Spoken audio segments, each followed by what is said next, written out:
Mark సువార్త 5వ అధ్యాయము. వారా సముద్రమునకు అద్దరినున్న గెరాసేనుల దేశమునకు వచ్చిరి.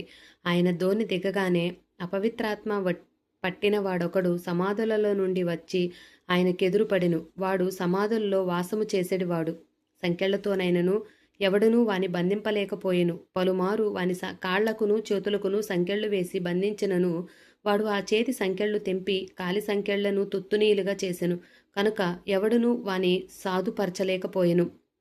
వాడు ఎల్లప్పుడూ రాత్రింబగళ్ళు సమాధుల్లోనూ కొండల్లోనూ కేకలు వేయుచు తన్ను తాను రాళ్లతో గాయపరుచుకొనుచు ఉండెను. వాడు దూరము నుండి యేసును చూచి పరిగెత్తుకుని వచ్చి ఆయనకు నమస్కారం చేసి, యేసు, సర్వోన్నతుడైన దేవుని కుమారుడా, నాతో నీకేమి?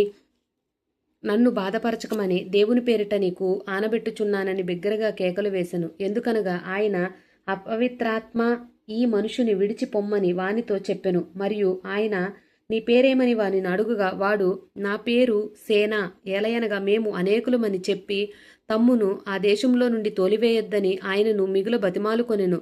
అక్కడ కొండ దగ్గర పందుల పెద్ద మంద మేయుచుండెను. కనుక ఆ పందుల్లో ప్రవేశించినట్లు మమ్మును వాటి యొద్దకు పంపమని ఆ దయ్యములు ఆయనను బతిమాలుకొనెను. యేసు వాటికి సెలవీయగా ఆ అపవిత్రాత్మలు వానిని విడిచి పందులలో ప్రవేశింపగా ఇంచుమించు 2000 సంఖ్య గల ఆ మంద ప్రపాతము నుండి సముద్రపు దారిని వడిగా పరిగెత్తుకుని పోయి సముద్రములో పడి ఊపిరి తిరుగక చచ్చెను. ఆ పందులు మేపుచున్నవారు పారిపోయి పట్టణములోను గ్రామములలోనూ ఆ సంగతి తెలియచేసిరి. జనులు జరిగినది చూడవెళ్లి యేసునొద్దకు వచ్చి, సేన అను దయ్యములను పట్టినవాడు బట్టలు ధరించుకొని స్వస్థ చిత్తుడై కూర్చుండియుండుట చూచి భయపడిరి.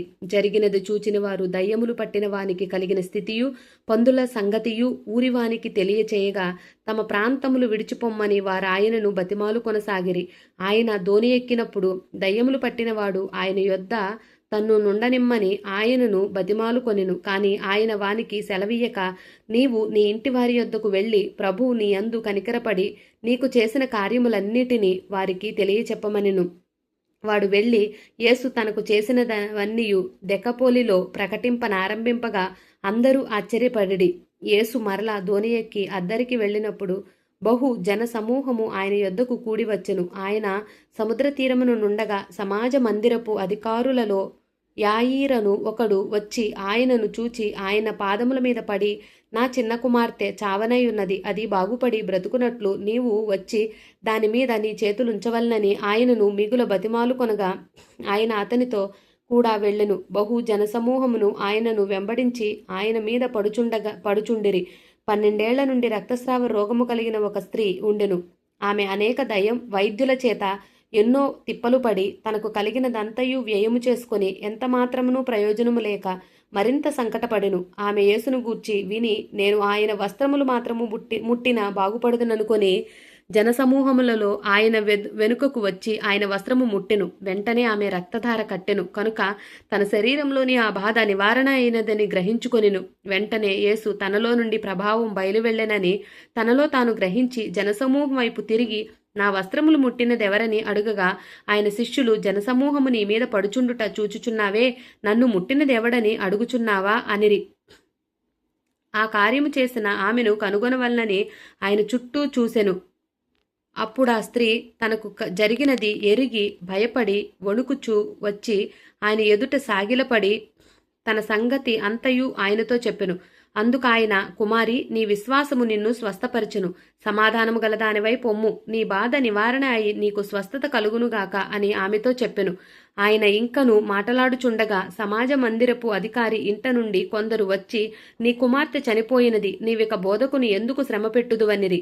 యేసు వారు చెప్పిన మాట లక్ష్యపెట్టక, భయపడకము, నమ్మిక మాత్రం ఉంచుమని సమాజ మందిరపు అధికారితో చెప్పి, పేతురు, యాకోబు సహోదరుడగు యోహాను అను వారిని తప్ప మరి ఎవరినైనా తన వెంబడి రానియ్యక సమాజ మందిరపు అధికారి ఇంటికి వచ్చి వారు గొల్లుగా నుండి చాలా ఏడ్చుచూ ప్రలాపించుచూ నుండుట చూచి లోపలికి పోయి, మీరేలా గొల్లు చేసి ఏడ్చుచున్నారు? ఈ చిన్నది నిద్రించుచున్నదే గాని చనిపోలేదని వారితో చెప్పెను.